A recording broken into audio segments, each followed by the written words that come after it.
Може би на почетокот кога нагло се формираше армијата со професионална војска 2001, 2002, 2003, тогаш не. Тогаш беше од оној мотив на патриотизам, од да бидеш дел од таа професија, да сакаш тоа да го работиш. Чест. Но после 2007, 2008, 2009 година мислам дека сето тоа стана и посебно последниве неколку години стана тоа тешко партизирање. Тоа може да се докаже, факт е, примањата пред изборите, неколку тури на професионални војници што се примија и што исто интерни огласи за водници.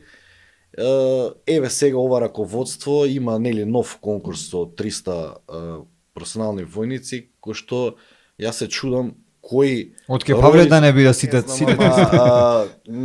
им се чудам на тие родители кои што ги пуштаат децата во армијата со таков ентузијазам дека тоа е некоја професија кој што мислиш, знаеш што, уствари најмала плата од сите НАТО земји, многу помала плата од кај нас. Значи професионален војник му е платата, најмала плата му е 29.900 денари.